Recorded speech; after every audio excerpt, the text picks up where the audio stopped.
জনপ্রিয় অভিনেত্রী অপু বিশ্বাস। জোরে একটি করতালি হয়ে যাক তার জন্য।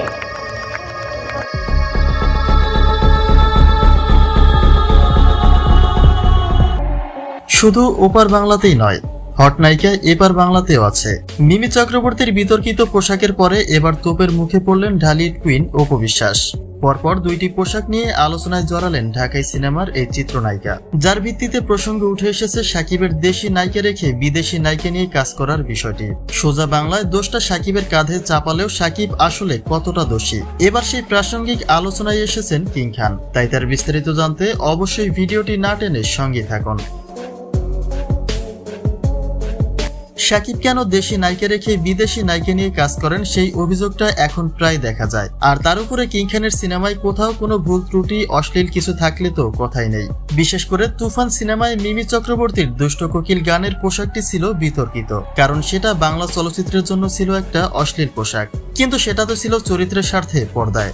আর এদিকে অপু বিশ্বাসের আপত্তিকর পোশাক নিয়ে একের পর এক আলোচনা উঠে আসছে সোশ্যাল মিডিয়ায়, যেখানে ভিন্ন এক অপু বিশ্বাসকে চিনছে সিনেপ্রেমীরা।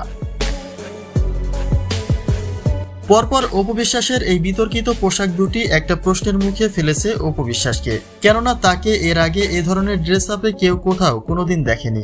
অথচ এক সন্তানের জননী হওয়ার 7 বছর পরে এসে হঠাৎ করে পরিবর্তনের ছাপ দেখা যাচ্ছে অপু বিশ্বাসের মাঝে।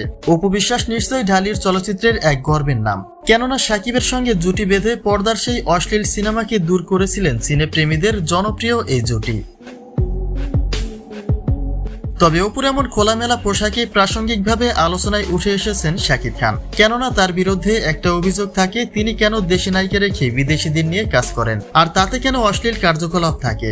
কিন্তু অপুর এমন পোশাকের পরে সেই প্রতিউত্তর মন্তব্যের ঘরে দেখা যাচ্ছে যে মিমির অশ্লীল পোশাক তো ছিল ক্যারেক্টারের স্বার্থে পর্দায়, কিন্তু অপু বিশ্বাস নিজের ব্যক্তি জীবনটাকেই এখন অশ্লীল সমালোচনায় তুলে দিচ্ছেন, যা তার মতো একজন ব্যক্তি সম্পন্ন স্বনামধন্য নায়িকার কাছ থেকে আশা করা যায় না।